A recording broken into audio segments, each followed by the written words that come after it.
trees. They were skilled, too skilled, but Maya had survived for 3 years by becoming invisible. She knew how to vanish between pack borders, how to sleep without leaving a scent, how to move through territories where exiles disappeared and were never spoken of again. Hiding was the only reason she was still alive.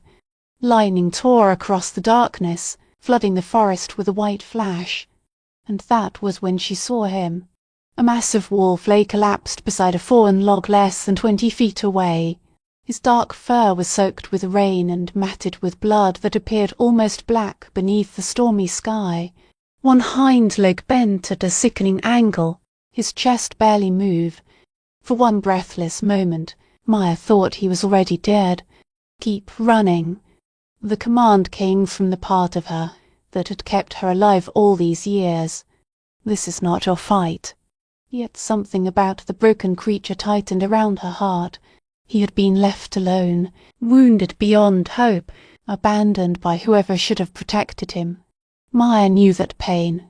She knew what it meant to be cast away by the people who had once called you family. She knew how rejection could remain fresh inside the body, no matter how many years passed. Another howl echoed through the storm, 1/2 mile away, perhaps less. She had only minutes. Maya looked at the dying wolf again, and the wall she had built around her compassion finally cracked. "Damn it," she whispered. Then she pushed away from the tree and ran toward him. Her boots slid across the soaked ground as she dropped beside his enormous body. Up close, the damage was even worse. Deep wounds crossed his ribs. His leg had been crushed. Blood poured from cuts that should already have killed him. Then Maya caught another scent beneath the rain and blood. Metal. Silver. Her body went cold. Silver was poison to their kind. Whoever had attacked this wolf had not been hunting for food or territory. They had tried to execute him. "Who did this to you?" she murmured. Her hands hovered above his injuries. Even unconscious, he radiated a force unlike anything she had ever encountered. He was larger than any wolf she had seen, and power rolled from him like heat from an open forge. His eyelids shifted. Golden eyes opened and fixed upon hers. Fierce. Aware. Impossible. Despite the blood loss and silver poisoning, there was intelligence in that stare. Something flashed across his gaze recognition, perhaps though Maya knew she had never met him before. She would have remembered eyes like those. Trust. The word brushed through her mind so clearly that she could not tell whether it belonged to her or to him. The wolf released a low, broken whine. Maya made her choice. She placed both hands over the worst wound, closed her eyes, and opened the power she had spent 3 years hiding. Heat gathered beneath her ribs. Then it flowed through her arms and into his body. Using her gift was more dangerous than being chased. Healing left a trace of signature certain wolves could detect from miles away. If she released enough power to save him, the hunters would know exactly where she was. But allowing him to die when she could prevent it would betray everything she still believed about herself. Warmth poured from her palms. His flesh responded at once. The silver fought her, searing her hands as she drew the poison from his blood. Maya clenched her teeth and pushed deeper. Broken bone began to reconnect. Torn muscle slowly knitted together. Bleeding vessels sealed beneath her touch. The wolf's golden eyes widened. Wonder appeared there. Then the effort began dragging Maya toward darkness. Healing injuries this severe demanded nearly everything she possessed. Her strength drained into him until she could no longer feel the cold rain, the mud beneath her knees, or the pain in her hands. Voices broke through the tree line behind her. The hunters. They had arrived. Maya's body folded against the wolf's side. She had saved him. And now they would both die. The last thing she remembered was the blaze of his golden stare, and a deep voice that could not possibly have come from an animal's throat. "Mine." Before the truth of that single word could reach her, consciousness vanished. When Maya returned to herself, it felt as though she were rising through deep, black water, slowly, painfully, with the strange certainty that while she had slept, the foundation of her life had shifted. The first thing she noticed was warmth, not the desperate heat she created while healing, but a steady comfort that seeped into her bones and tempted her to remain still forever. The second thing she noticed was the scent surrounding her: pine, cedar, and something wild, masculine, and powerful enough to quicken her pulse before she could stop it. Her eyes opened. She was lying on a vast bed covered in heavy furs. Stone walls rose around her, illuminated by a fire burning inside a hearth large enough for a man to stand in. The room resembled a chamber from an ancient northern castle. None of it made sense. Her final memory was the storm, the approaching hunters, and a dying wolf with golden eyes. "You're awake." The voice came from the shadows near the window. Deep, controlled, commanding enough to make every instinct in Maya's body sharpen at once. She surged upright, then immediately regretted it. The room spun, and pain pulsed behind her eyes. Her healing power always left her weak, sometimes for days, but this exhaustion felt deeper. It was as though she had poured more than energy into the wounded wolf, as though she had given him part of herself. A figure stepped into the firelight. Maya forgot how to breathe. He stood well over 6 feet tall, his shoulders stretching the fabric of a simple black shirt. Dark hair fell in loose waves to his collar. His movements held the smooth restraint of a predator that knew it had nothing to fear. Then he faced her fully. Golden eyes met hers. The same eyes. The wolf. Now they belonged to a man whose presence occupied the chamber like a physical force. Beautiful was too gentle a word for him. He possessed the lethal beauty of winter mountains and sharpened steel magnificent precisely because danger lived beneath every line of his body. And there was something worse. Looking at him felt familiar, as though someone had reached into Maya's most private dreams and shaped a man from everything she had never dared desire. "Who are you?" Her voice emerged rough. She swallowed and tried again. "Where am I?" One corner of his mouth lifted. It might have been a smile if any warmth had touched it. Instead, it looked like a wolf revealing its teeth. "You saved my life, little healer." His words were quiet, but authority pulsed beneath them. "Did you believe I would not discover who you were?" I slid through Maya's veins. He knew. Somehow, this stranger knew about her gift. "I don't know what you're talking about," she lied. She pushed herself toward the edge of the bed. She needed to leave before his interest turned into a death sentence. He crossed the room faster than should have been possible. One moment he stood beside the window. The next, his hand rested on her shoulder. He did not grip her roughly. He did not need to. The steady pressure made it clear that leaving was not an available choice. "Maya Karen," he said, 23 years old, exiled from the Silver Moon Pack 3 years ago for reasons the pack refused to reveal publicly. His tone remained almost conversational. "You have lived beyond recognized territory ever since. You move constantly. You never remain long enough to build a home or leave roots behind." Each sentence struck like a blow. Nobody was supposed to know her true name. Nobody was supposed to connect her to Silver Moon. She had spent 3 years erasing herself, becoming one more nameless exile slipping through the empty spaces between territories. "But you possess a gift," he continued, "a gift that saved me after silver poisoning should have ended my life." "How do you know any of that?" Maya whispered. She hated the weakness in her voice. "Because I have been searching for you." The admission settled between them like a weapon placed on a table. Maya studied his face, desperate to find deception. Instead, she found certainty, and something beneath it that caused a dangerous flutter in her stomach. "Searching for me?" she asked. "Why?" For a long moment he said nothing. His golden gaze moved across her features. with such intensity that Maya felt as though he were seeing beneath her skin, through every defense, into the damaged places she had hidden even from herself. When he finally spoke, his voice dropped almost to a whisper. 3 years ago, a healer carrying silver flame in her blood disappeared from the Silver Moon Pack. Maya stopped breathing. On that same night, every oracle in the Northern Territories received the same vision. They saw a woman with light in her hands and fire in her heart, a woman standing at the center of a prophecy capable of changing everything. "That's impossible," Maya said quickly. "I'm no one. I'm not special. I'm only... you're mine." The words cut through her protest.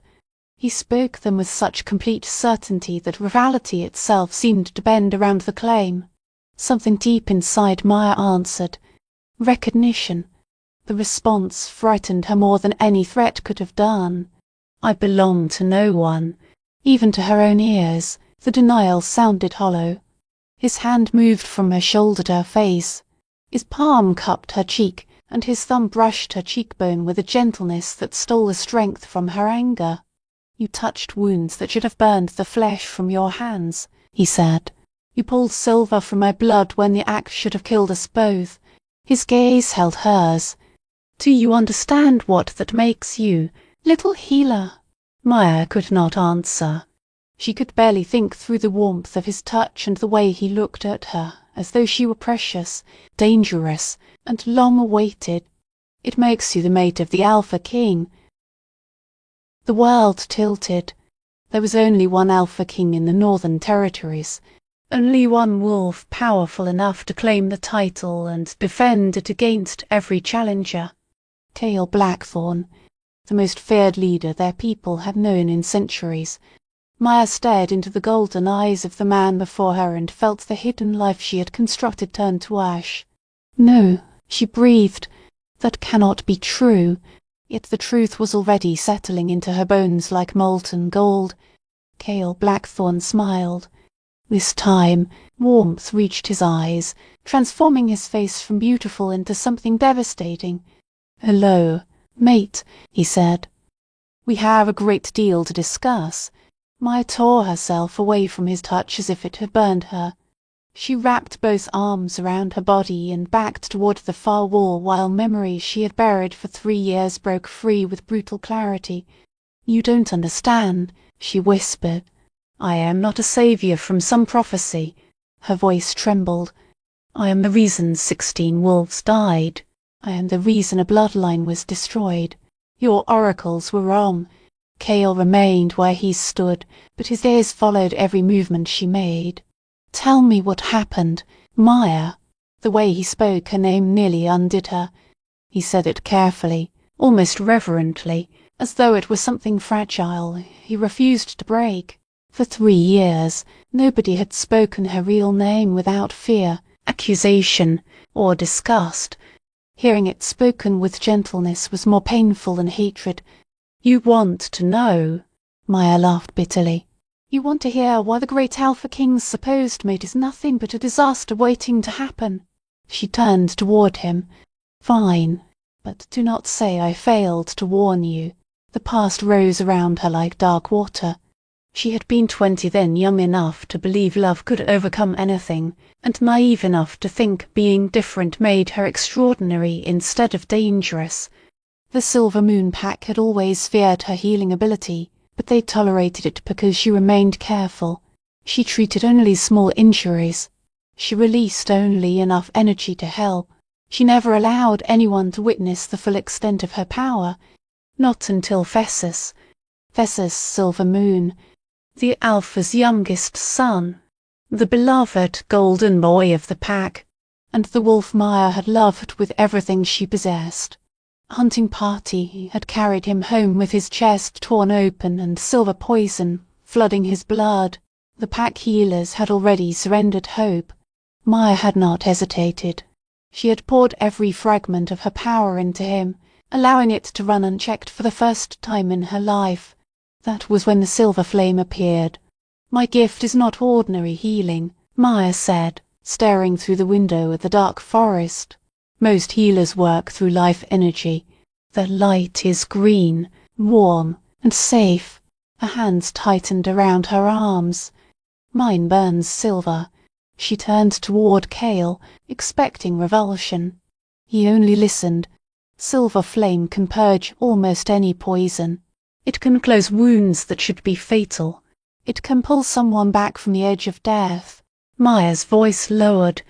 But it doesn't only repair what is broken. It transforms.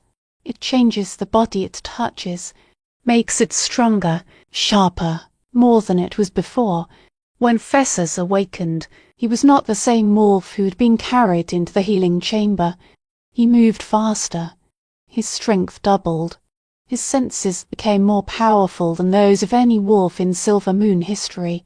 For 3 days, the packs celebrated him as a miracle, the Alpha's son saved and enhanced by the extraordinary gift of the woman he loved. Then the hunger began.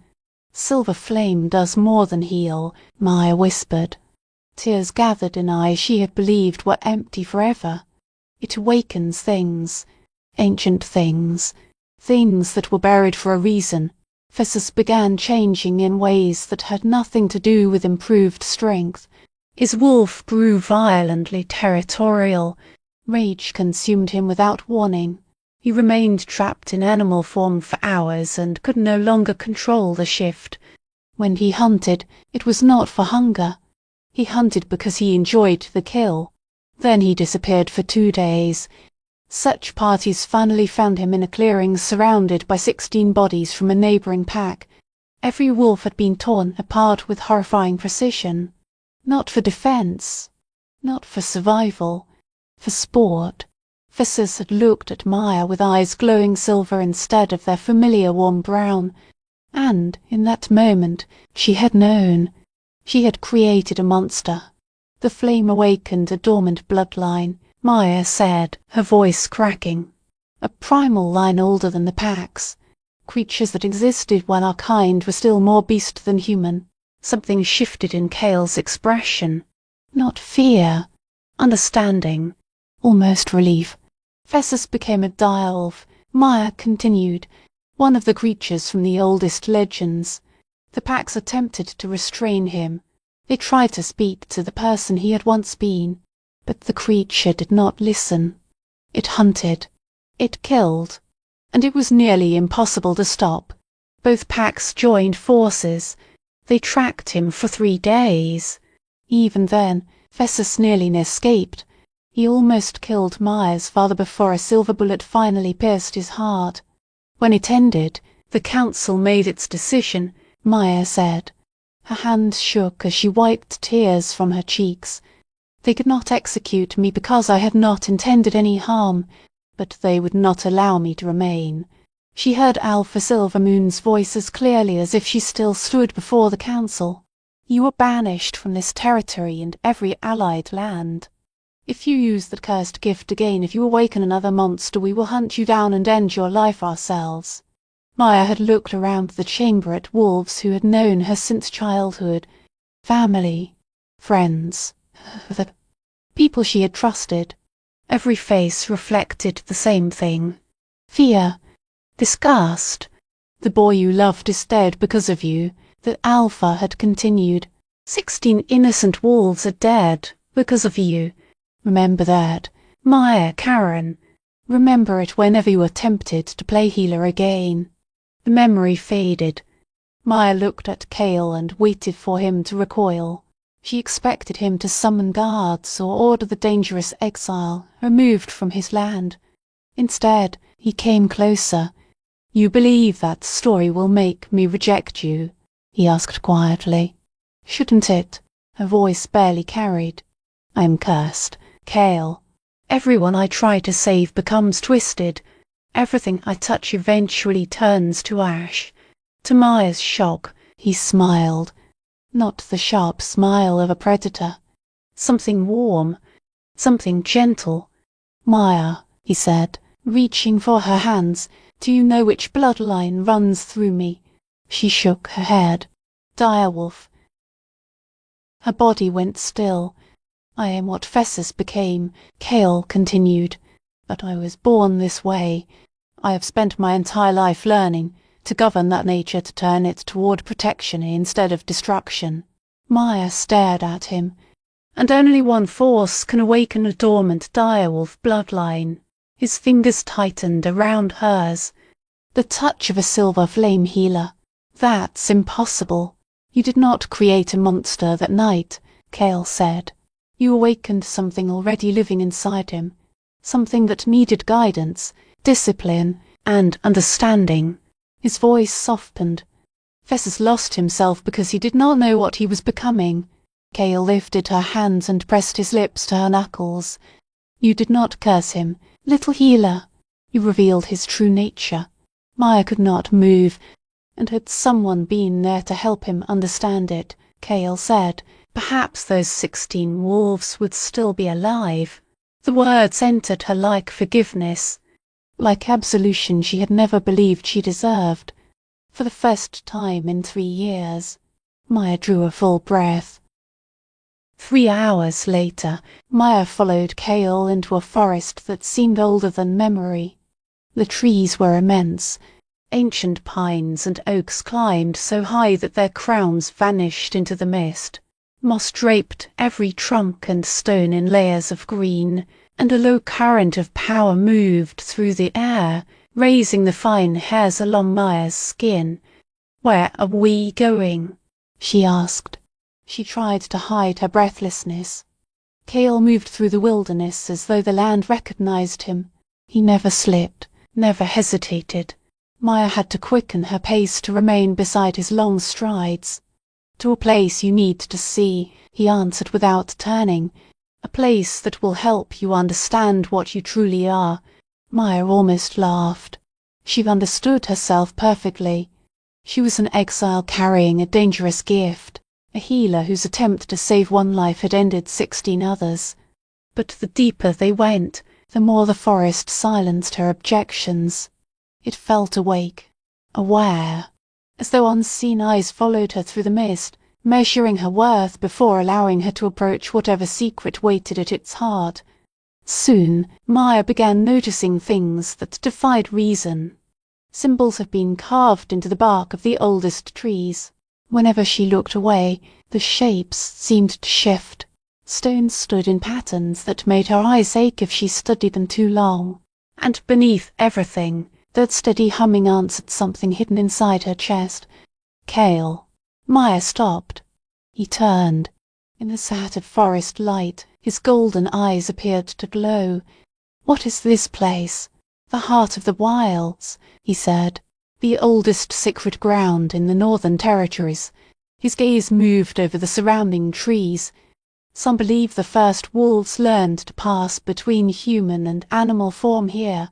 Others say the boundary separating our world from the spirit realm becomes thin in this forest.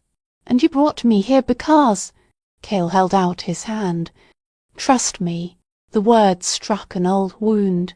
Fessus had asked for her trust the night before she healed him. The night before everything changed. Maya stared at Kale's open palm. Every lesson carved into her by exile told her to refuse. Yet when she met his golden eyes, she felt something she had believed was gone forever. Hope. Perhaps it was foolish. Perhaps she was walking willingly toward another disaster. Still, she placed her hand in his. The moment their skin touched, the forest transformed. The low hum became a vast symphony, vibrating through her bones like the oldest song in existence. The symbols carved into the trees erupted in silver light, the exact shade of her healing flame. Magic thickened the air until Maya's knees weakened beneath its weight.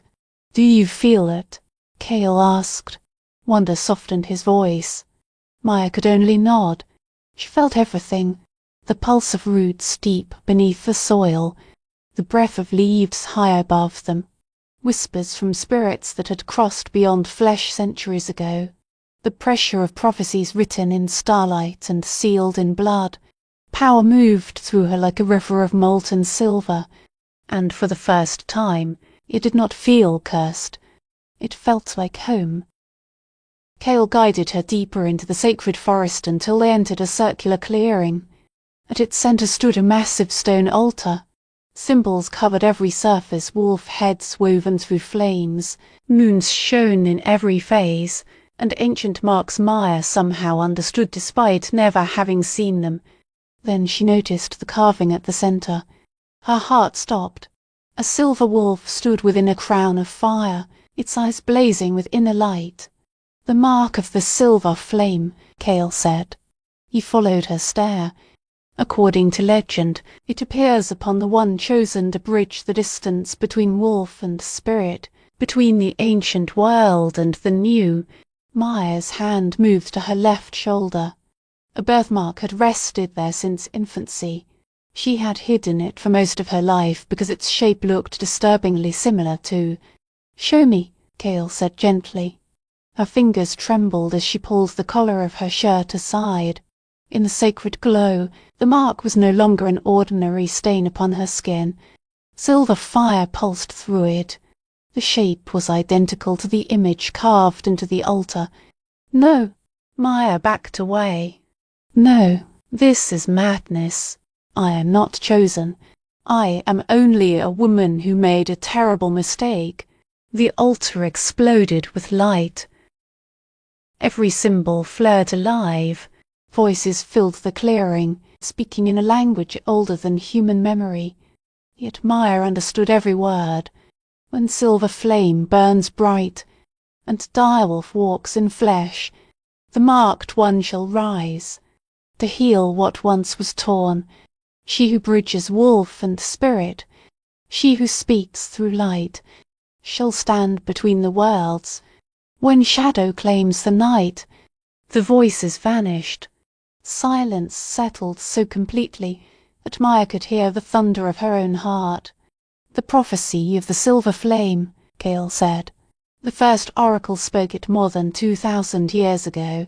Every generation since, shamans and spiritual leaders have waited for the one who would fulfill it." Maya stirred from the altar to the mark on her shoulder, then to Cale's face. Reverence filled his expression.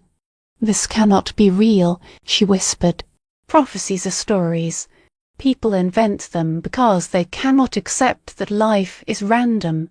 "Athhay." Cale stepped closer, his warmth anchoring her within the storm of ancient magic. 3 nights ago, at the exact moment you healed me, every oracle in 5 territories witnessed the same vision. They saw silver flame swallowing shadow. They saw a woman standing at the center of a great awakening. His gaze held hers.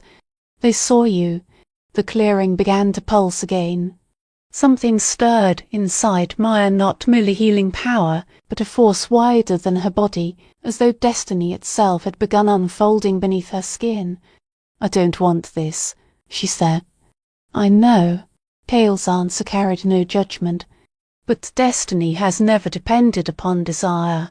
The question is not whether you feel prepared to become what the prophecy describes." His voice lowered. "The question is whether you are brave enough to stop running from it." The forest went silent. No birds. No insects. No wind moving through the leaves. The silence of prey sensing a predator. Then howls rolled through the trees. Maya's blood froze. She knew those voices. They belonged to the same hunters who had pursued her through the storm 3 nights before. "They found us." She breathed. Cale's face hardened. For an instant, Maya saw the direwolf beneath his human shape ancient, controlled, and lethal. "Not hers," he corrected. "You." Figures emerged between the trees. Wolves in human form moved toward the clearing, carrying silver weapons. Hatred twisted their faces. At their head walked a man Maya recognized before the sacred light revealed him fully. Alpha Silver Moon, her former leader. The man who had banished her and sworn to kill her if she ever used her gift again. "Maya Karen," his voice thundered through the grove. "You were warned. You were told exactly what would happen if you played healer again." He entered the clearing. "Did you think we would not sense the awakening? Did you believe we would fail to feel the shock of power when you broke our laws?" Maya's hands began trembling. At least 20 warriors followed him. Each carried silver. Each had come prepared to end her life. There was no path of escape. Then Cale's hand closed around hers. Strength passed through the contact. "You are not alone this time," he murmured, low enough that only she could hear. "And you are no longer the frightened girl who made one mistake." The altar pulsed behind them. "You are the silver flame." His fingers tightened. "It is time to stop hiding from yourself." The confrontation erupted before Maya could answer. Alpha Silver Moon strode into the sacred clearing with the confidence of a leader who had never accepted defeat. Silver streaked his hair, reflecting the altar's mystical glow.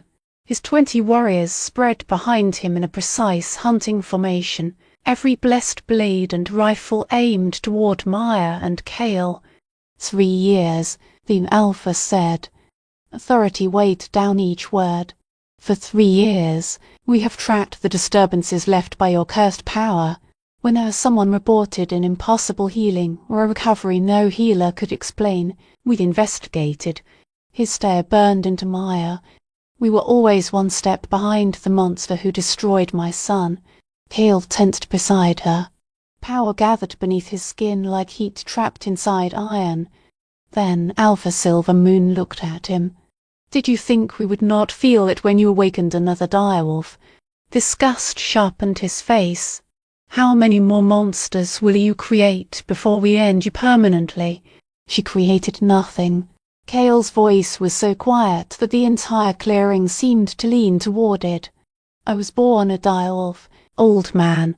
Your ignorance does not alter the truth." Alpha Silver Moon laughed. The sound held no humor. "Born direwolf? Impossible.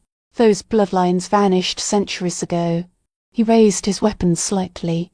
"What stands before me is another abomination, another weapon she has made to unleash upon innocent packs." The warriors tightened the circle. Maya understood then. They had not come to arrest her. They had come to execute them both. "You are wrong," she said. Her voice shook, but she forced it into the open. "You never understood what happened that night. Fessus. Do not speak his name." Alpha Silver Moon's roar shook the grove. Several warriors flinched at the agony inside it. "You murdered my son as surely as if you fired the silver bullet yourself. You changed him into a creature that slaughtered innocents for pleasure." His face twisted. "And now you have done it again." The altar brightened behind Maya, answering the violence rising in the clearing. Symbols burned across its surface. The living force of the prophecy pressed against her mind. Alpha Silver Moon lifted one hand. Every warrior raised a weapon in perfect unison.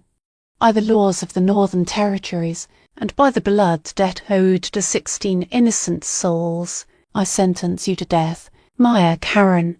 His gaze shifted toward Cale. "Your mate will die beside you for hiding a known fugitive and conspiring to spread the direwolf curse. Wait." Maya moved in front of Cale. "He has no part in this. Release him, and I will go with you willingly." "No." Cale caught her wrist. His grip remained gentle, yet there was no breaking it. "That will not happen." Alpha Silver Moon smiled with the coldness of winter frost. "How noble. The monster protects her latest victim." He looked at Cale. "Tell me, King, do you even understand what you have become? Can you feel the hunger yet? The need to hunt? The desire to tear apart anything weaker than yourself?" Cale went completely still. Darkness shifted beneath his calm exterior. For one terrible instant, Maya wondered whether her former Alpha was right. Was Hale only another Fessus waiting to lose control? "I know exactly what I am," Cale said. His voice carried a second vibration beneath the first, making the air tremble. "I am the Direwolf King. I descend from bloodlines that ruled while your ancestors were still learning to stand upright." Power gathered around him. "I am the shadow that holds true monsters at bay." His eyes blazed gold. and I am her mate. Power burst from him in a violent wave. His body began to change. Bones lengthened and reformed. Muscle expanded beneath his skin. His human shape gave way to something larger and older until an enormous black wolf stood where the Alpha King had been. This was not the mindless creature Fessus had become. This was ancient power held beneath perfect control. Wisdom lived within the golden eyes. Authority rolled from his body with such force that every wolf in the clearing, even Alpha Silvermoon, fought the instinct to lower their heads and expose their throats. "Impossible," one warrior whispered. "The old bloodlines are gone," another said. Alpha Silvermoon recovered first. He raised a rifle blessed with silver. Only the slight tremor in his hands betrayed him. It does not matter what title you give yourself. Direwolf, king, monster. His fingers settled on the trigger. You all die the same. The rifle cracked. Maya screamed. Silver fire erupted from her hands before thought could reach her body. A barrier of healing light formed between Kale and the bullet. The silver projectile struck the flame and broke apart into harmless sparks.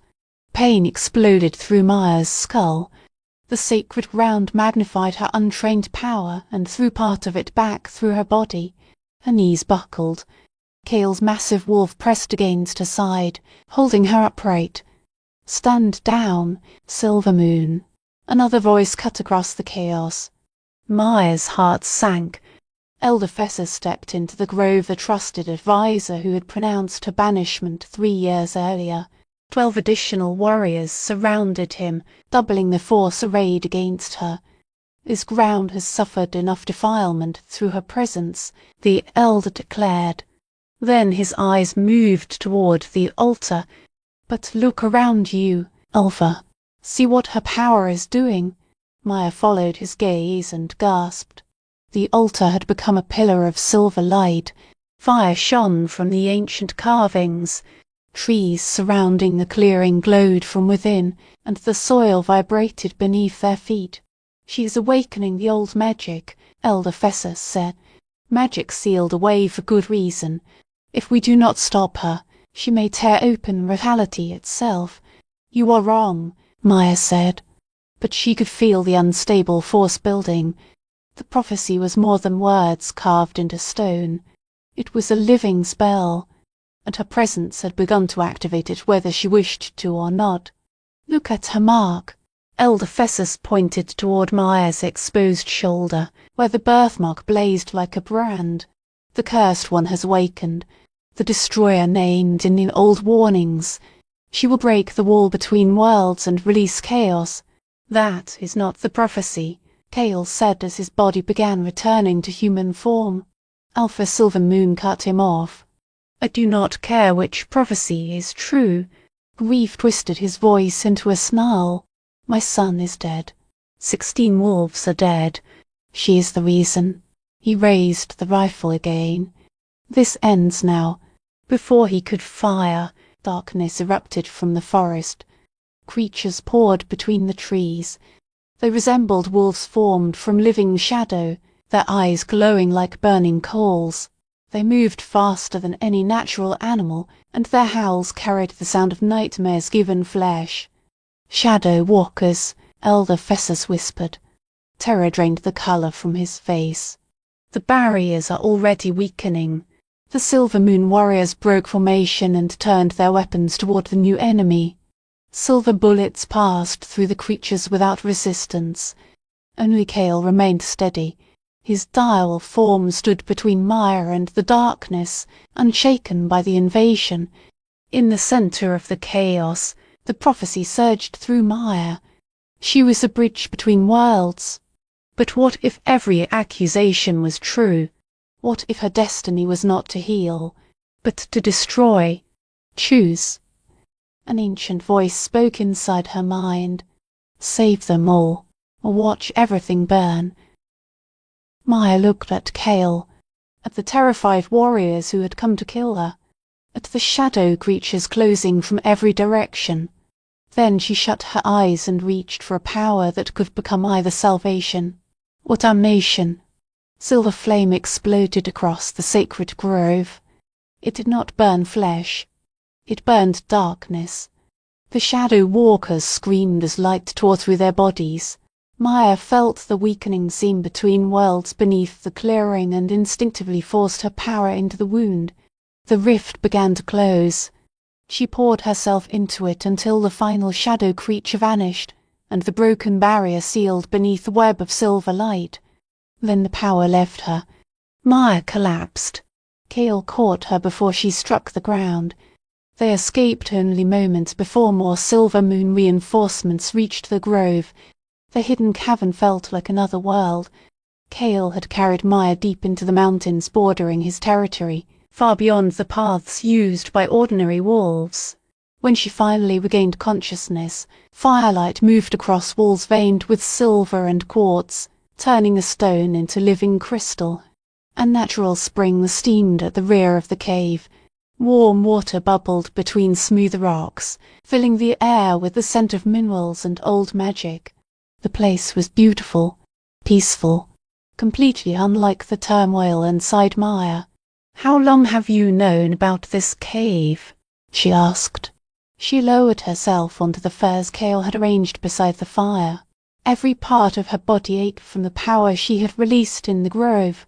"Since childhood," Kale replied.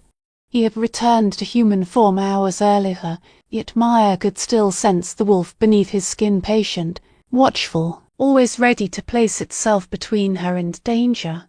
"When the burden of being heir to an ancient bloodline became too much, I came here to disappear." He tended the fire with practiced movements.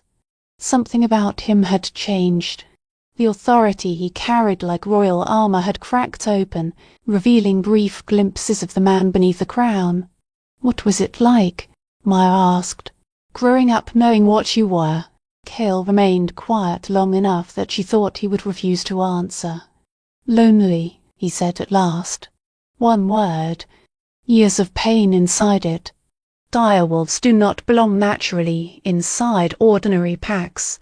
We are too dominant, too powerful. Other wolves either fear us or challenge us.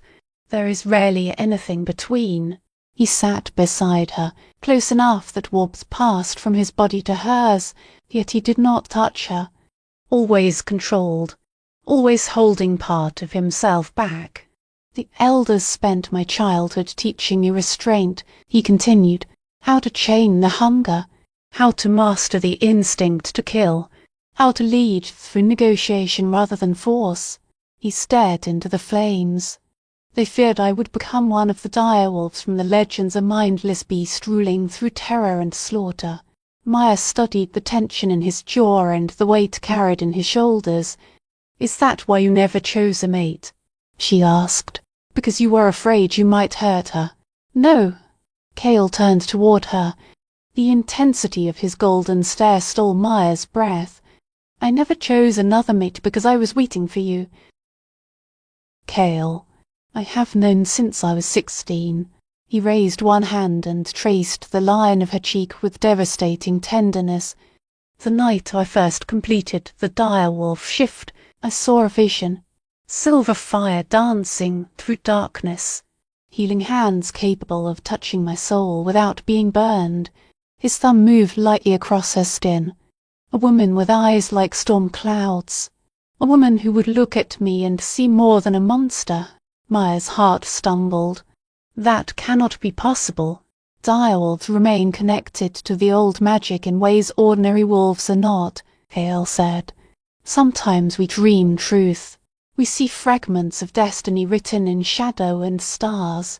His thumb brushed her lips. Maya shivered.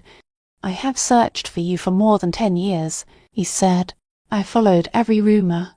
I investigated every healer whose gift appeared unusual. Then why didn't you find me sooner?" Pain passed across his expression. "After Fessus died, you buried yourself.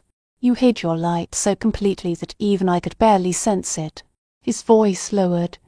"It was not until you healed me in the forest, until you poured your essence directly into my body, that I could finally find you. The confession stretched between them like a bridge neither knew how to cross. Tears pressed behind Maya's eyes.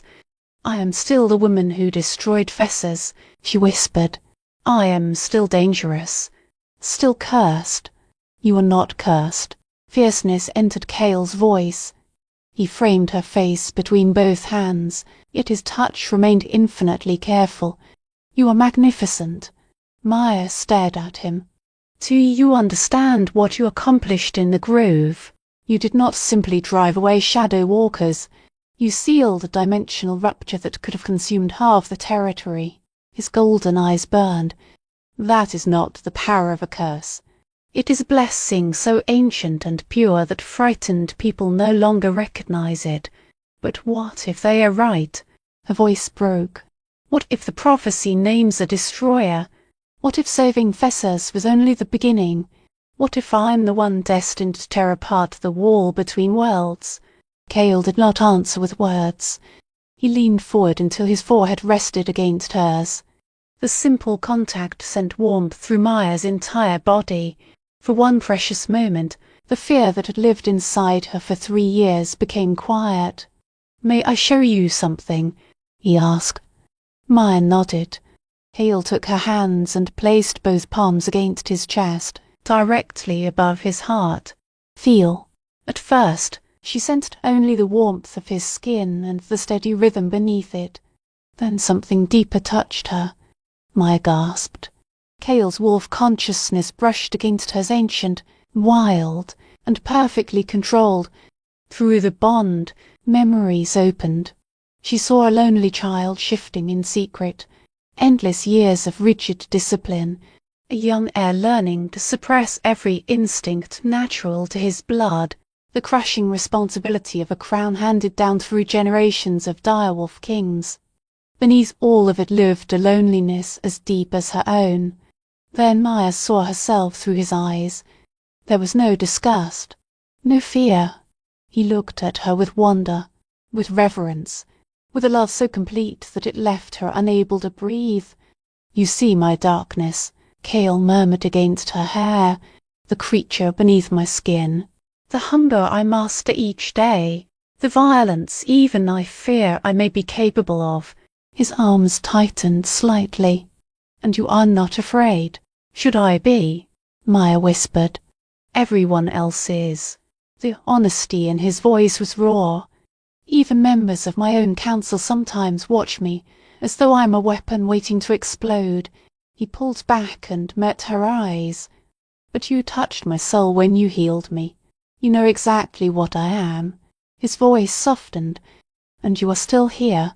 Something inside Maya shifted. A wall built from exile, grief, and rejection began to crumble. "I see you," Cale said. "All of you." His thumb brushed away a tear. "The healer, the exile, the woman carrying silver flame in her bones. Your darkness and your light, your power and your pain." His gaze did not waver. "And I am not leaving." Before courage abandoned her, Maya closed the distance between them and pressed her lips to his. The kiss began softly, tentative, as though neither believed the moment could survive if they moved too quickly. Then Cale's arms came around her, and Maya melted into his warmth. For one breath, she was not an exile. She was not cursed. She was wanted. When they finally separated, both of them breathing unevenly, Maya kept her forehead against his. "I'm afraid," she admitted. "What if I hurt you? What if I cannot control the flame?" "Then we learn together," Cale said. "That is what mates do." The words sent a tremor through her. "Is that what we are?" she asked. "Mates." His smile was gentle and ruinous. "That choice belongs to you." Then his expression became serious. "But whatever happens tomorrow, whatever the prophecies demand or the councils decide, remember this." "What?" "You are not alone anymore." His hand closed around hers. "Whatever comes, we face it together." For the first time in 3 years, Maya believed there might be a tomorrow worth reaching. She fell asleep beside him with that belief warming her heart, and awoke to the sound of voices destroying it. Low, urgent speech carried through the cave. Morning light entered through the mouth of the cavern, turning the walls gold and amber. Cale sat with his back toward her near the entrance, his body outlined against the dawn. At first, Maya's heart warmed at the sight. Her mate, her shelter in a world that had spent years trying to break her. Then she understood what he was saying. "I told you, the binding is almost complete," Cale said. "She trusts me now." Maya's breath stopped. One more night, perhaps two, and she will be completely under the mate bond's influence. Mate bond influence. The phrase entered her body like poison. A woman answered from outside the cave. Her cultured accent belonged to the Northern High Council. "And you are certain she will not detect the manipulation?" "Direwolf bonds differ from ordinary mate bonds," Cale replied. His voice was clinical now. "Cold, unrecognizable. They are designed to produce total submission in the partner. Once the connection is fully established, she will be unable to refuse any order I give. A silver flame will become mind direct." The words struck Maya one after another. She pressed a hand over her mouth to silence the cry rising in her throat. Her entire body began to shake. "Excellent," the woman said. "The council feared your emotional involvement might interfere with the mission. Some wondered whether you were developing genuine feelings for the target." Cale laughed. The sound carried none of the warmth Maya had heard the previous night. "Feelings for a creature destined to tear holes in reality. Please, Councillor Thorne. She's a weapon, a dangerous one that must be leashed before she destroys everything we have built. Target. Creature. Weapon." Each word cut deeper than the one before. Maya had been a fool. A starving, lonely fool who had allowed herself to believe someone could love her for who she was rather than what her power could provide. "The reports from the sacred grove are disturbing," Councillor Thorne continued. "Witnesses claim she banished an entire group of shadow walkers with one gesture. That strength will serve the Northern Territories once she is properly bound," Cale said.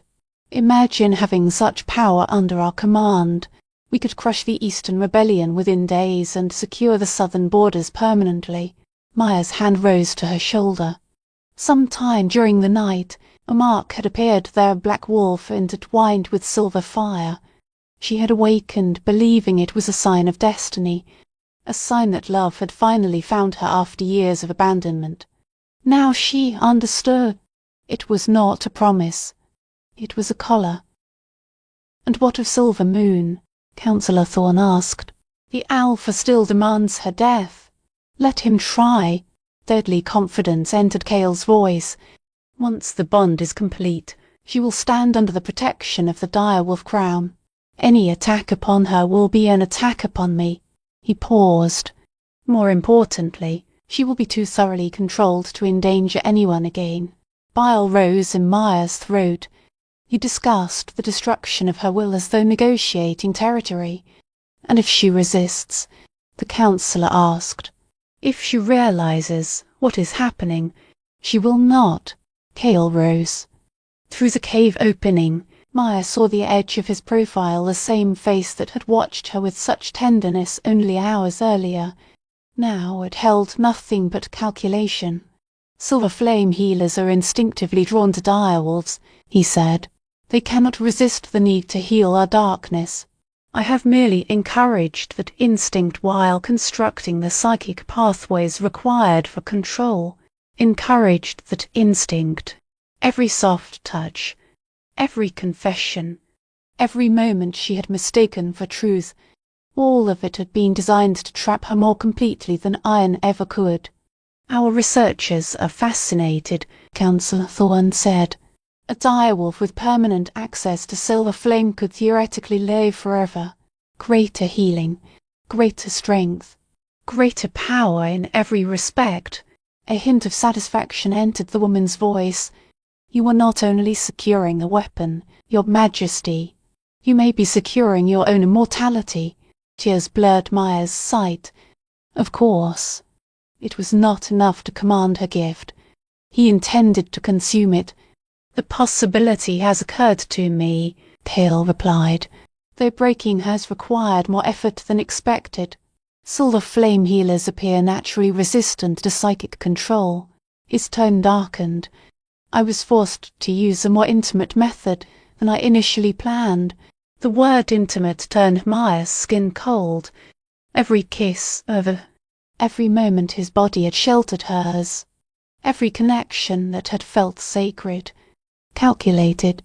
Your sacrifice for the greater good will be remembered, Councillor Thorne said dryly. Some council members are curious whether you will retain her as a consort after the binding is complete. Proximity to Silver Flame may become rather addictive. Perhaps, Cale said. Although once the process is complete, I doubt what remains of her personality will be interesting. He spoke casually. The binding usually burns away everything that makes the subject herself. She will become an obedient vessel for Silver Flame and nothing more. Maya bit the inside of her fist until blood entered her mouth. Pain was the only thing keeping her from screaming. Nothing more. That was all she had ever been to him. All she would ever be to anyone. The council will be satisfied, Councillor Thorne said. When should we expect? Their voices faded as they moved farther from the cavern. Maya had already heard enough. She lay beneath the growing morning light, staring at the crystal ceiling while everything she had started to believe collapsed around her. Her worth. Love. Belonging. The mate mark burned against her shoulder. Something foreign pressed at the edges of her mind, attempting to move deeper. Cale's influence. How long had he been inside her thoughts? How much of what she felt for him belonged to her? How much had he planted there? Trust me, he had said. You were not alone any more. Beautiful lies. Perfect lies. Lies crafted to destroy her from within. Maya closed her eyes and reached beneath the grief, beneath the betrayal, beneath the part of her that wanted to fold in upon itself and disappear rather than survive one more rejection. At the centre of her being, Silver Flame waited. It had always belonged to her. Only her. If Cale desired a weapon, she would show him one. But she would never become the obedient instrument he expected. Maya Karen Exile, healer, destroyer was finished being anyone's victim. When Cale returned an hour later, he wore the same carefully arranged concern that had deceived her before. Maya waited beside the fire with a smile that never reached her eyes. "Good morning," she said softly. "We need to talk." Cale entered the cavern with that perfect expression of concern. Maya almost admired the performance. Had she not heard him discussing the destruction of her mind only an hour earlier, she might have believed the worry in his golden eyes. "You are awake early," he said. He settled beside her with practiced ease and reached to smooth her hair. Maya allowed the touch, though her skin crawled beneath his fingers. "How do you feel?" he asked. "You used too much power yesterday." "I feel fine." Her voice remained calm despite the rage building behind her ribs. "Actually, I wanted to thank you." Cale's brows lifted. "For what?" "For finally showing me who I am." Maya turned fully toward him. She saw the exact instant he realized something was wrong. His hand stopped against her hair. The predatory awareness that made him dangerous sharpened at once. "Maya, did you know Silver Flame healers hear more clearly when emotion heightens our senses?" She rose and walked toward the cave entrance, the place where he had spoken with Councillor Thorne. "Heartbreak is especially effective." Cale said nothing. "It is remarkable what a woman can hear when someone is planning her complete psychological destruction just outside the place where she slept." The mask fell. The gentle mate vanished. The wounded king who had entrusted her with his loneliness disappeared. In his place stood a cold, calculating creature beautiful in the way poison was beautiful. "I see," Cale said. He rose with slow, predatory grace. "And I believe I had more time to finish the bond before you understood. Before I understood that you intended to make me mindless." Maya's voice remained dangerously quiet. "Before I realized every touch, every kiss, every moment of supposed connection was only another thread wrapped around my mind." Cale tilted his head and studied her as though she were an experiment behaving unexpectedly. "You were angrier than anticipated. The early stages of the bond should have made you more compliant, more capable of accepting necessity. Your first mistake was believing I would be easy to break." Silver light flickered around Maya's fingers. "You assumed that because I had already been rejected, because I had lived alone and starved for kindness, I would cling to any affection offered to me." The flame grew brighter. "Even affection designed to enslave me. It was not entirely false," Cale said. For one moment, something real entered his eyes. "You are extraordinary. Under different circumstances, you would still be a liar who turns people into tools." Silver fire climbed Maya's arms and cast shifting shadows over the crystalline walls. "The only difference is that perhaps you would have felt a little guilt." Heat filled the cave. The mark on her shoulder burned. She felt the psychic bond pressing deeper, whispering that she was being unreasonable. Calm down. Trust him. Submit. Maya fed every whisper to the silver flame. The influence burned away. "Do you know the most pathetic part?" she asked. Her power strengthened with every word. "I started believing you." Pain sharpened her voice. "I thought someone had finally seen beyond the exile, beyond the danger, beyond the blood I carry in my memories." The fire spread across the ceiling. "I believed there might be one person capable of loving me for who I am instead of what I can do." "Maya, calm yourself." Concern entered Cale's voice now. Concern for her. Concern for himself. "Your energy is becoming unstable. You could collapse the mountain."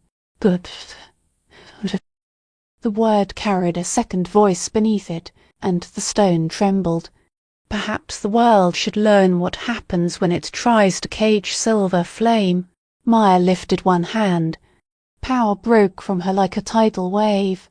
This was not the controlled warmth she used to heal. It was raw force spilled from 3 years of exile, accusation, loneliness, and buried rage. The cave vanished beneath blinding silver light. Through it, Maya saw Cale Schiff.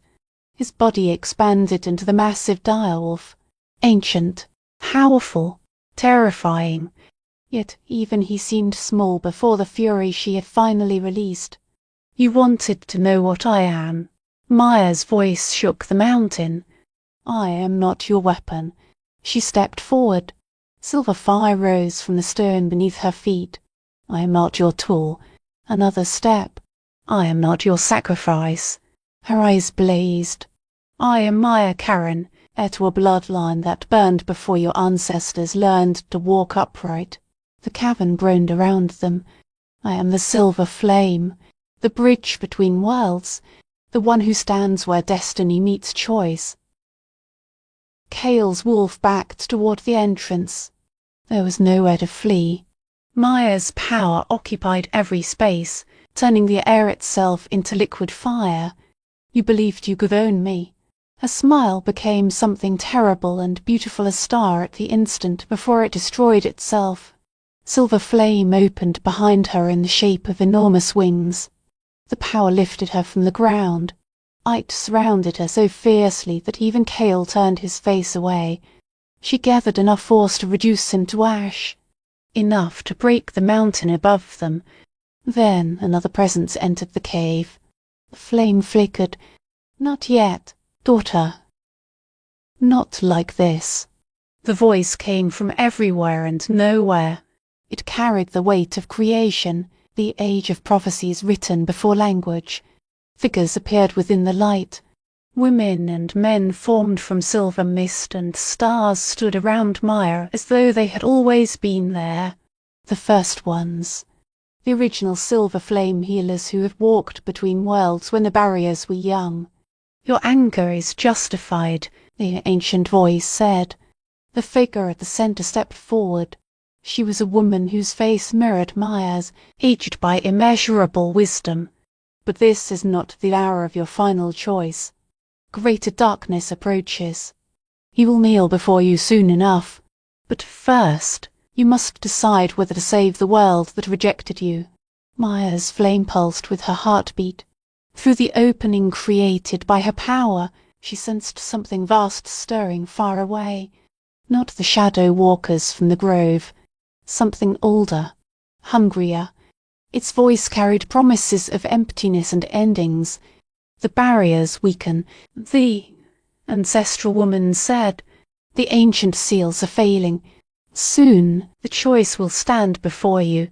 Become the guardian, or allow everything to burn. Maya looked down at Kale. The direwolf king crouched beneath her light, powerless before the woman he had attempted to enslave. Her rage did not disappear. It hardened into something colder than iron. This is not finished, she told him. Her voice crossed more than the cavern. It echoed through dimensions. When the true battle arrives, when you need someone to stand between your world and the darkness, you will come to me on your knees. Silver light wrapped around her like a cloak woven from stars. And then we will discover who truly controls whom. Maya stepped toward the solid cavern wall. The stone became mist around her body. She passed through and vanished. Kale remained alone among the ashes of his plan, knowing he had unleashed something far more powerful than anything he had intended to control. Far beyond the mountain, the edges of reality began to tear, and something hungry scratched against the wall between worlds. 3 days after Maya walked through stone and disappeared into legend, the world began to come apart. At first, the changes were subtle. Shadows moved when nobody watched them. Voices whispered in languages older than memory. People woke from dreams screaming words they did not understand. By the 3rd day, even the most skeptical packs could no longer deny that reality itself had shifted. The barriers were failing. Kale Blackthorn stood upon the battlements of his ancestral castle and watched smoke rise from a dozen settlements. Alpha King of the Northern Territories, heir to the direwolf bloodline, master manipulator, and fool. He knew with perfect clarity that he had made the greatest mistake of his long life. Your Majesty, Councillor Thorne approached with the careful movements of someone carrying disastrous news toward a dangerous predator. The reports from the eastern border have arrived. How many? Kale's voice sounded empty. He had felt little since Maya left. Not anger, not even regret in its ordinary form. Only a vast absence where something living had once existed. 17 settlements have fallen, Thorne said. The Shadow Walkers are stronger and more organized. They are no longer attacking at random. She hesitated.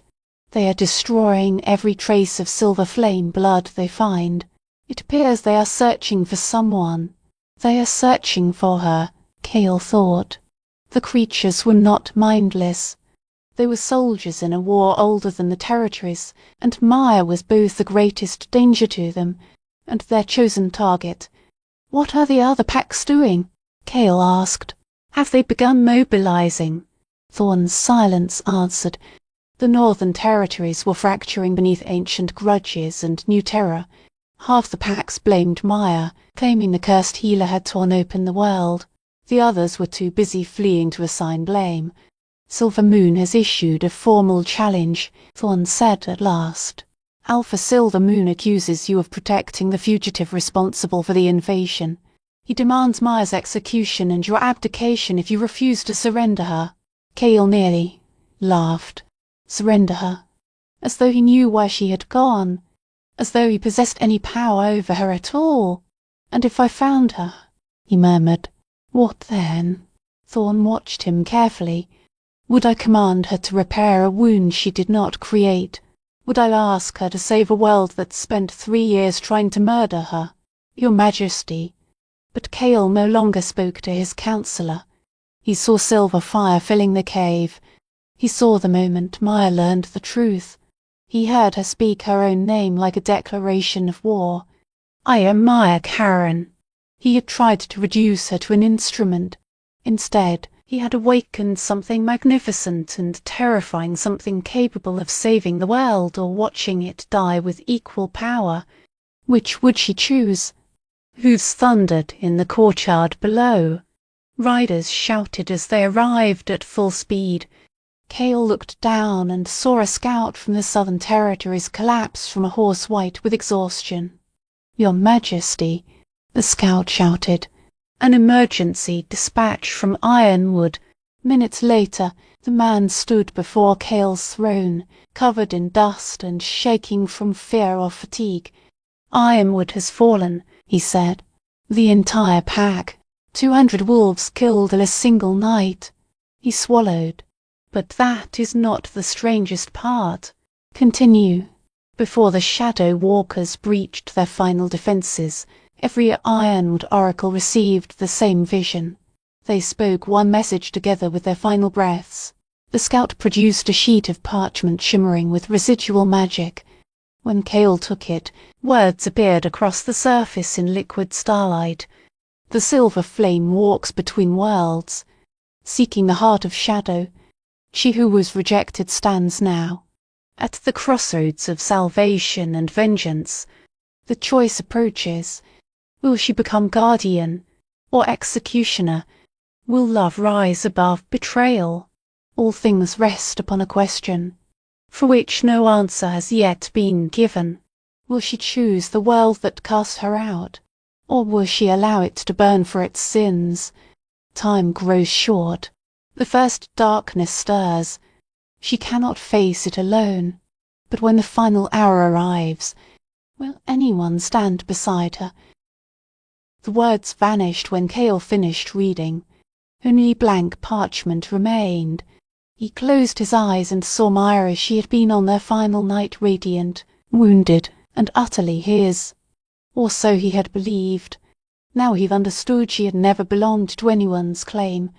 She was silver flame given flesh, the bridge between worlds, the power that would determine whether reality survived.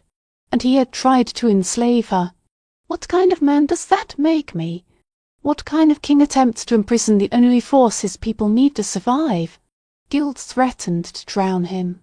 Yet beneath it, his mind began working again, not to control her, but to find a path toward her. Somewhere beyond the known world, Maya faced an enemy that had consumed entire realities in forgotten ages. She was walking into that war alone because everyone who should have protected her had chosen fear instead. Would you have chosen her? The oracle's message had asked the question without speaking it. Or would you have feared her too? The truth burned through Kale. He had feared her. Not her power. He had feared what loving her would demand from him. He had been so terrified of vulnerability and losing control that he convinced himself manipulation was safer than trust. Now control had become an illusion. Safety had become a lie. Reality itself was breaking. Your Majesty, Councillor Thorne said quietly. What are your orders? Kale looked beyond the castle windows toward the smoke rising from his kingdom. The world was about to learn the price of rejecting its only hope. Call every pack still willing to answer the crown, he said. Every warrior, every alpha, every wolf who can still fight. To do what? Thorne asked. Kale rose. For the first time in 3 days, purpose returned to his golden eyes. To find Maya Karen. His voice strengthened. To kneel before her and ask forgiveness. He descended from the throne. To stand beside her when the true enemy arrives. Then he looked toward the darkening sky. And to pray she possesses more mercy than any of us deserve. Thunder rolled across a cloudless horizon. Somewhere between worlds, silver flame burned against a darkness whispering of the end. and beneath the rolling thunder a question seemed to travel upon the wind. When everything you know stands at the edge of destruction, when the only woman capable of saving it has every reason to let it burn, whose side will you choose? Will you stand beside the exiled healer carrying silver fire in her heart? Will you kneel before the woman your people once tried to destroy? Will you place your life in the hands of someone who has no reason to trust you? Because beneath the prophecies, kings, and ancient power, that was the true heart of the story. Could love survive betrayal? Could redemption exist when the cost had become almost impossible to pay? My Karen now walked between worlds with the survival of everyone resting upon shoulders that had already carried too much, and somewhere inside the widening darkness an ancient hunger waited to learn whether the woman with silver flame in her blood would become salvation or executioner. In the space between heartbeats, between one world and the next, Maya stood at the edge of everything. The realm she had entered after passing through the cavern wall was neither the spirit world nor the mortal one. It was the thin place where every possibility converged, where the barriers separating what existed from what might exist became delicate as silk. Here, silver flame did more than heal. It revealed truth, all of it, beautiful, terrible, unavoidable, and the truth Maya discovered chilled her blood. The shadow walkers were not the real enemy. They were scouts, harbingers sent ahead by something so ancient and ravenous that even the first ones spoke of it in whispers. Through the mist of the between space, Maya saw a presence moving in the deepest darkness. It had waited since the beginning of time for the barriers to weaken enough to permit its return. The devourer of lights, her ancestral memories whispered. The thing that existed before creation. The hunger that desired to pull every world back into the emptiness from which existence had risen. Dimensional windows opened around Maya. Through one, she watched Kale mobilize his forces. Through another, Alpha Silver Moon gathered his hunters. Across the territories, packs prepared for a war they did not understand against an enemy they could not imagine. All of them searched for Maya. Some intended to worship her. Others intended to kill her. None understood that she already stood exactly where she was needed. At the heart of everything, holding the line between existence and oblivion. How long? Maya asked. Silver flame moved around her fingers as naturally as breath. Days, answered voices that sounded like her own, aged by countless centuries. Perhaps hours. Each shadow walker that crosses feeds upon the life of your world. Every feeding weakens the seals. When enough power has been consumed, the path will open. Maya closed her eyes. Every choice that had brought her here moved through her. Fessus's death, her exile, 3 years spent running, Kale's betrayal. All of it felt like preparation for the single moment, the hour, when she would decide whether the world that rejected her deserved to survive. I could let it burn. The thought held a dark sweetness. She could step aside and watch every pack that feared her crumble into ash. She could allow them to reap everything they had planted, but the silver flame inside her recoiled, because Maya was no longer only the rejected woman of Silver Moon. She was the bridge, the guardian standing where destiny divided. And guardians did not make their choices from personal vengeance. They chose what was right. A ripple moved through the between space. Maya turned. A figure approached through the mist. He was not one of the first ones. Yet she knew him immediately. Fessus. She breathed. He appeared as he had before the silver flame awakened the direwolf bloodline within him. Golden hair. Warm brown eyes. The easy smile that had captured Maya's heart when they were both too young to understand what love might cost. "Hello, Maya," he said. His voice carried the peace of someone who have finally found rest. "I have been waiting for you. You're dead." The words emerged without emotion. I watched them fire silver through your heart. I am dead, Fessus agreed. He sat beside her upon something resembling a cliff suspended above an ocean of unborn possibilities. But death is not always an ending for those touched by silver flame. I have remained here, learning what madness prevented me from understanding while I lived. Maya stared at the ghost of her first love, the reminder of the failure that had shaped every year since. Why are you here? To say what I should have told you before the direwolf bloodlust consumed me. Fessus reached toward her face. His fingers passed through her like mist. You did not destroy me, Maya. His brown eyes held hers. You saved me. The creature you became killed 16 innocent wolves. The direwolf killed them, Fessus said gently. By then, the person I had been was already lost inside instincts I did not understand and had never been trained to control. Pain moved through his expression. But you tried to heal me. You tried to make me whole. His smile was unbearably tender. That was not destruction, Maya. It was love. Tears fell before Maya realized she was crying. Each drop turned to liquid silver before touching the ground of the between space. I have spent 3 years believing I was cursed. No, Fessus said. You spent 3 years learning how to survive a power capable of reshaping reality. He looked toward the dimensional windows.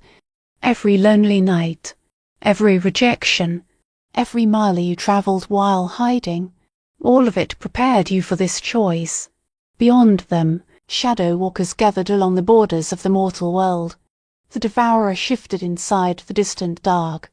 Soon the final seal would break. Then the thing that had consumed realities in forgotten ages would be free. I don't know whether I am strong enough, Maya admitted. Fessus smiled. For an instant, he looked solid enough to touch. You have been strong enough since the day silver flame first entered your blood. His voice softened. The question is not whether you can stop what is coming. He looked directly into her eyes. The question is whether you can forgive the world that wounded you enough to try. Before Maya could answer, another presence entered the between space. Power and remorse moved through the mist in equal measure. Her heart tightened as she recognized the psychic signature. Cale appeared before her, but not as the king she remembered. The arrogance was gone. The certainty had vanished. For the first time, the direwolf king looked humbled. The moment he saw Maya, he dropped to one knee. Maya, he said. His voice carried the weight of a collapsing kingdom. You came to beg. She finished. Her voice was colder than the distance between stars. The world is ending, so you have returned for the weapon you tried to create. No. Cale lifted his face. Maya saw tears inside his golden eyes. I came to tell you I was wrong. His breath shook. I came to tell you I'm sorry. If the world ends because of my cowardice and arrogance, then I deserve every moment of whatever waits afterward. Maya studied him. This was the king who had planned to steal her freedom. The man who intended to erase her identity and leave behind an obedient vessel. Now he appeared hollow, as though he had finally understood what he had destroyed. Beautiful words, Maya said, but words are all you have ever offered me. Pain sharpened each syllable. Lies wrapped in a silver tongue. Promises designed to become chains. I know. Cale's voice cracked. I know I deserve neither forgiveness nor another chance. He remained on his knee. But I am not here for myself. He gestured toward the windows showing the mortal realm. I am here for every innocent life about to end because I was too frightened to love you as you deserved. Reality shuddered. Another ancient seal split. The shadow walkers howled in triumph. Maya felt the devourer turn toward the wounded barrier like a predator tasting blood in water. Fessus rose. His body began dissolving into silver mist. The choice belongs to you, Maya, he said. It always has. His voice faded with him. But remember, you are not choosing only for yourself. You choose for everyone who will come after. Then he was gone. Maya stood alone with the man who had broken her heart and the decision that would echo across eternity. Cale remained kneeling, his head bowed, waiting for judgment from the woman he had once tried to enslave. In the deepest darkness, something immense began to laugh. The final seal cracked. Reality held its breath, and Maya carrying the silver flame, the bridge between worlds, prepared to make the choice that would determine whether existence survived the coming storm. But that choice belonged to another chapter. Some stories are too vast to remain inside a single telling. Some demand to continue. They burn into the soul and refuse to release it. The devourer of lights stirs, within its prison of dying reality. Cale Blackthorne kneels before the woman he betrayed, awaiting forgiveness or annihilation, and Maya Karen stands at the crossroads of everything, silver fire dancing around her hands, about to discover that saving the world may only be the beginning. The true Alpha has not yet risen.